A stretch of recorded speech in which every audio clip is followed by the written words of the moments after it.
Is this thing on? Lovely. Good morning, everybody. How you doing? I am here. I'm getting ready to ink Will Eisner. I'm going to get the chat room set up, so please bear with me. We're doing it without music today. So it'll be a little bit different. I'll break out the chat window. Pop out chat. Come on. There we go. And while that loads, we'll get there. All right.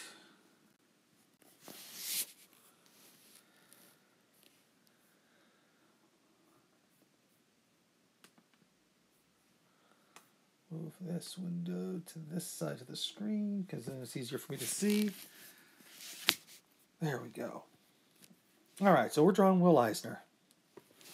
Those of you who don't know who he is, you should feel shame. No, he is pretty much the godfather of comics. He pretty much created a lot of the language. He wrote the first textbook on comics. Created the Black Hawks, or Black Hawk, who's going to be a film directed by Steven Spielberg.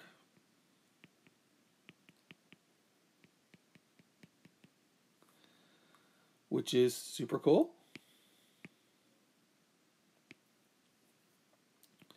Hopefully it'll come out better than his last film, based on his work, which was Frank Miller's Will Eisner. And yes, I call it that because that's really what it is.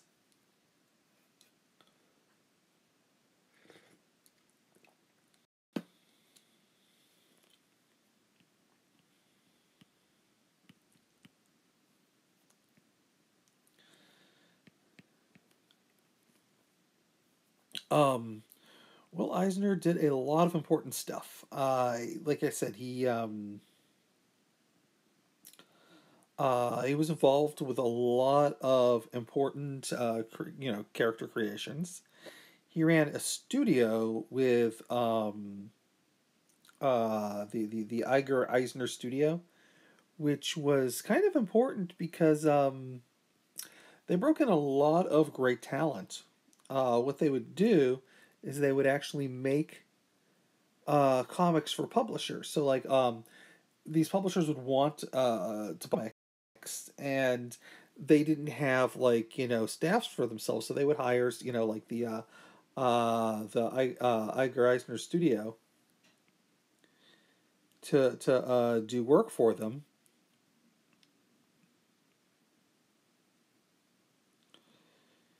Create and make the comics that they publish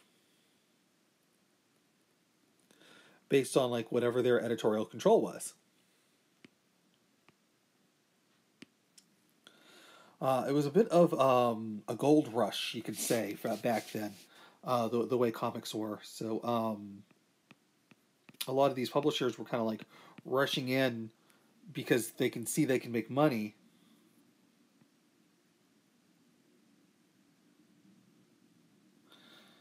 But yeah, they could see they could make money, but they didn't necessarily. That's what they were trying to do. It was a bit of a like a .com boom, and Eisner was smart enough to team with Jerry Iger, I think was his name, who was the money man, and Eisner was the talent. Now, Will Eisner was high school friends with Bob Kane, and put a feather in that, or whatever, a feather. Is that the phrase? I don't even know. We'll put a feather on that anyways. Tickle it to death. No, just remember that fact, because I'll be coming back to that a little bit later in my babbles. But Eisner, kind of learned printing from I think a friend of his father's. He was always very curious on that. He was able to use his knowledge of printing to actually, open up doors for himself, which helped his early success was the fact that he kind of knew his way around the business. And but the studio had a bunch of artists of note, but two that I'm going to note. One is Lou Fine, who's going to come back into our story, and the other one was Jack Kirby. Now, Jack Kirby is another one of my heroes, and my favorite story about Jack Kirby working at the at Eisner's studio. Now, this is back in the 30s.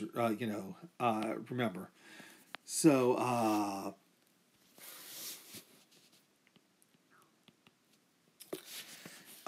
They had to pay the mob for towel services. Now, I don't understand what towel services does. I love, if anybody knows what the heck I'm talking about with towel services, please leave a note in the comments. I'd love to hear it from you. But yeah, they're paying for towel services from the mob. And the mob, being the mob, was going to raise their premium. And Eisner was not happy about this. So he was in his office with Jack Kirby and made a complaint about I can't believe they're raising the expenses of the towel service, blah blah blah. I don't understand why we have to pay. I mean, he did, but he's frustrated that he had to do that. And Jack Kirby's like, I'll speak to him. He's like, no, you're my best artist. Don't talk to him. They'll break your hands. So he made sure that Jack Kirby was never in the office when the mob showed up. Afraid that Jack Kirby would pick a fight with the mob. So the studio ran for a little while, and him and Iger had a bit of a falling out. The market started kind of changing. Jack Kirby went to go work for Timely. And Will Eisner got a deal with Parade magazine. Now, Parade's still being published. It's like that supplement that comes in newspapers, which is a little kind of crazy to think about this whenever I get to the explanation. But just think about what Parade is now. I'm actually kind of surprised it still exists, but they started. His deal with Parade was to publish a weekly comic, and or several, actually 4 weekly comics, and they'd be it was about 32 pages, I think. The main story, The Spirit, was 8 pages, and the other 3 were 4 each, which would be about 20 pages a week. So he picked his 3 best artists, one of them being Lou Fine, to kind of go with him to make these comics. And he created for them The Spirit.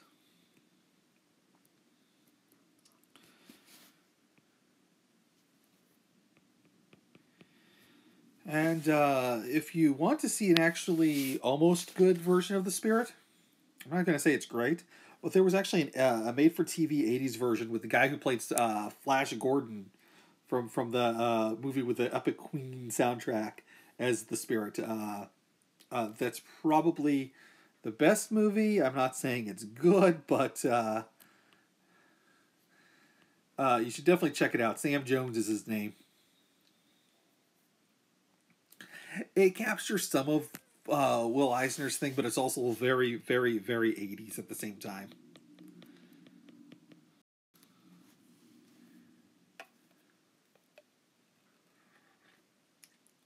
The instruction manual. Up to this point, instruction manuals were all text-based, so you'd have to actually read it. It explained to you how you remove the 4 nuts from the carburetor and blah blah blah and whatever and you'd have to sit there and study it, looking at it, trying to find where these 4 nuts are, and be giving you verbose descriptions of where these things are. And Will Eisner was the guy who goes, why can't we just draw it for people? I mean, you know, that simple genius that, you know, sometimes people just like, oh, never thought about that. Why can't, yeah. So, you know, those instruction books with no words in it from IKEA, all thanks to Will Eisner.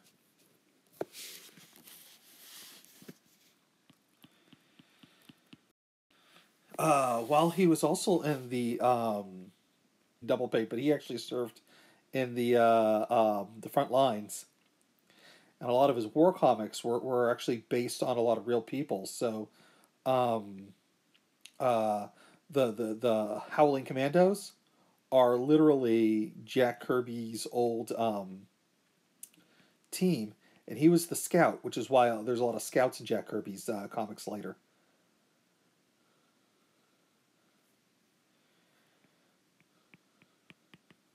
And him being a scout actually saved him because his squad got massacred in Europe before he went over to Asia and started fighting these. But he had lost his entire squad because he was out scouting and the Nazis found him. But anyways, I digress. We're talking about Will Eisner. So after Will Eisner, the military, he worked. He went back to the Spirit, worked on that for a while, and in the 50s, he retired from comics. And he started a commercial art business. And I think I'm not positive about this. I think he might have hired Lou Fine, but I don't know this for a fact. One of the most famous designs that Eisner did as a freelance artist at this point in time was the Baltimore Colts logo.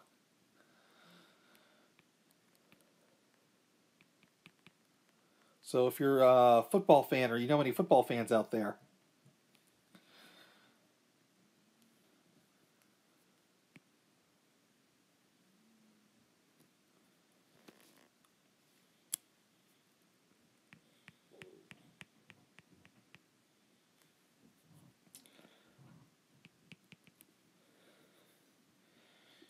you can give them that little factoid. I can't remember any of his other clients off the top of my head, but he did have a few other clients that you'd know his work from. For some reason, the Baltimore Colts is the only one that stuck out in my head for today. Um, Now, his work saw a bit of a renaissance in the 60s with the Under Comics guys because they all grew up reading Will Eisner's The Spirit. And he'd do conventions and stuff like that. And he kind of, he was a bit of like what Stan Lee would eventually become. He was a bit of an ambassador of comics, but he wasn't actually working in comics. When Stan Lee left the editor in chief position at Marvel, Will Eisner was the first person they went to, and Will Eisner basically said, "I will do it, but I have one requirement: creators' rights." And basically, and I have to actually double check to tell you exactly what his creators' rights requirements were, but I know years later in the 80s, just up the street from where I'm at, there was a summit with Kevin Eastman, Scott McCloud, um, uh, the Cerebus guy, Dave Sim, a few other indie guys, Steve Bissett, uh, Rick Veitch. Um, there's somebody really big that I'm forgetting, so I don't think I drew that line. I think that was an accident. Get rid of that line. Anyways, yeah, so his requirement to work for Marvel was that, you know, basically like people who create the comic get to own the rights to the character. Kind of a big deal.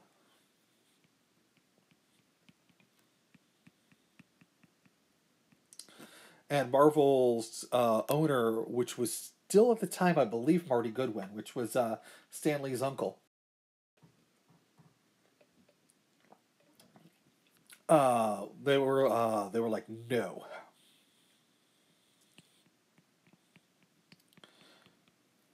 So just imagine how amazing Marvel would have been if Eisner was able to convince them to let him run the business. Now he did return to comics after long absence in 19 intent is the way you should take a look at the book. So Will Eisner did the book with black ink and ink washes. No, let me take that back. I don't believe there was there ink washes or was it just Zipatone? It's been a little bit since I've actually looked at the contract with God. Eisner did do a lot of work with washes in his later years, and his washes were beautiful. He described his washes as like dirty waters. He built up the darkness to light.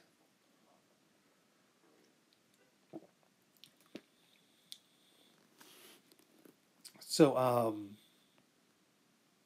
anyways, but the important thing is when he published the book, he published it with brown ink, kind of a sepia look, and it is stunning that way.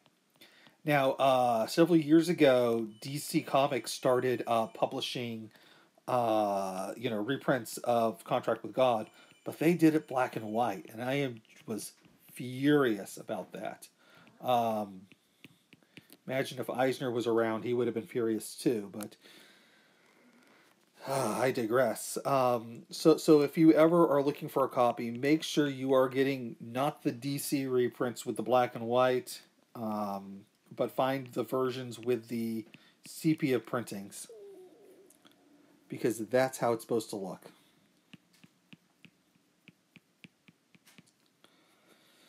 But then he was teaching at the New York School of Visual Arts. He, in the 80s, wrote several books that were basically the first textbooks ever on comic books. So he was able to kind of create a lot of the language that by doing that, even though technically he kind of already had visually. I mean, he invented the splash page back with Days of the Spirit.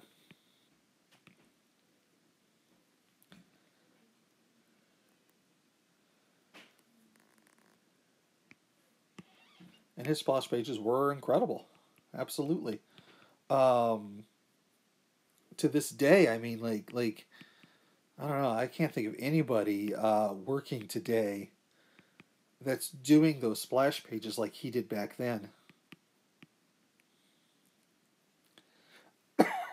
It's kind of a shame. In the '70s, there were a few artists that were doing it. In fact, even Frank Miller, like going looking at his Daredevil splash pages, were heavily inspired by it. But like you could see Neil Adams and Frank Miller and a lot of those guys, riffing off of what Eisner did.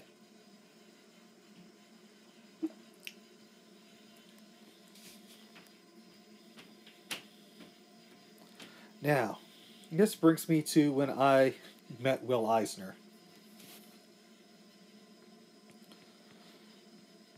So it was UMass and Amherst, University of Massachusetts Amherst. It was actually a pretty important school. It's one of those schools that does lots of really cool things, but like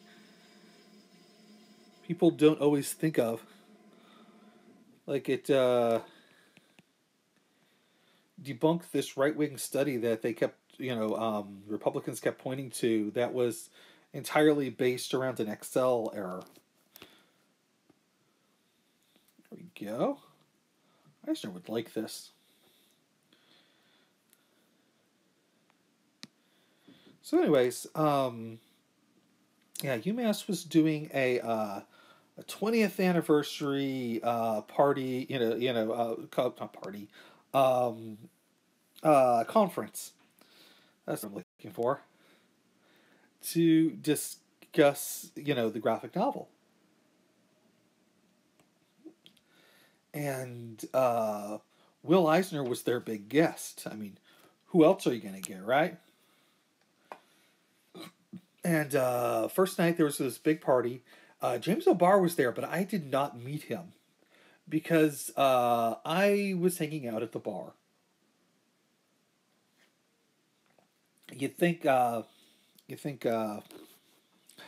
you think James O'Barr would be at the bar, but no, James O'Barr was not at the bar. Um,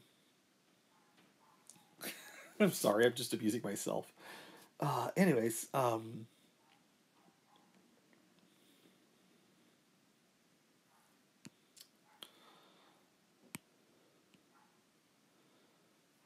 we go. I'm hanging out at the bar. I'm getting free drinks because the bartender was a fan of Moxie Fruvis. Now, like this cult band in the States, but the bartender was a fan, and he had missed their all cover show at the Iron Horse and the rock opera that they did across 2 nights. One night was a rock opera. The next was all covers. Moxie Fruvis, great band. And I turn around, and thanks to my wizard reading, I recognized him immediately. It was Scott McCloud. And I'm like, oh, hey, you're Scott McCloud. And he's like, I am. Like, start a conversation about Mox. Because he goes, I always thought that Rich was such a great cartoonist. And this voice just comes cutting through with this strong old New York accent going, cartoonist. Somebody say cartoonist. And it was Will Eisner. Oh, she's not, she's feeling a little under the weather, so she's back home in Florida. Say, Andy, you didn't show up with anybody. Like, nah, I'm single right now. And he looks at me and he goes, if I had known that, the three of us could have ditched this party and gone to a strip club. Which would have been a far more interesting story than what I'm about to tell. But, anyways, it ends up, and I did not realize this at the time. Now you can actually, the internet was still in its infancy in the late '90s, so it's not like you could go on there and like read blogs and stuff discussing this that much. But Eisner and McLeod had these long standing debates about computers as a future form of storytelling. And I was there, and they just kind of pick up where they left off, and I'm right there in the middle of it. It was amazing. The next 3 hours, just hearing them go back and forth. About an hour into the whole conversation, Will just stops and grabs me by the arm, like how elderly men do, and goes, "Son, I feel like the old farmer who says to the inventor of the internal combustion engine, 'Nah, this'll never work.'"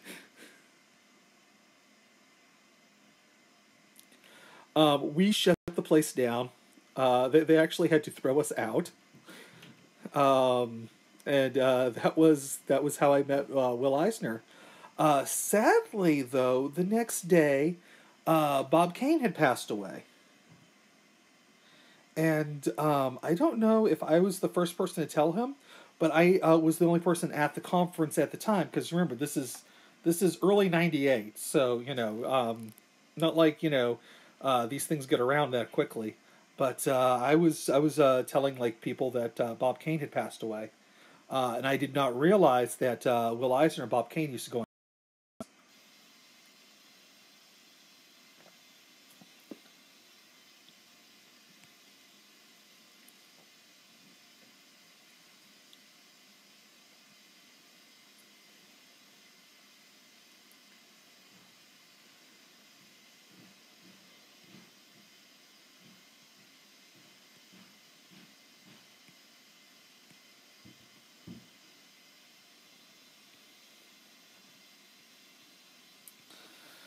But yeah, it was an absolutely incredible conference. I met uh,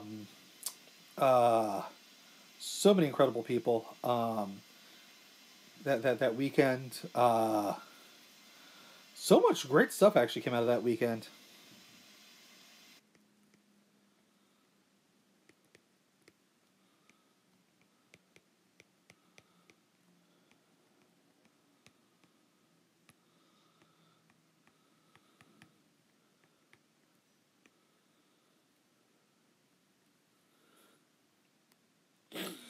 I don't know. Uh,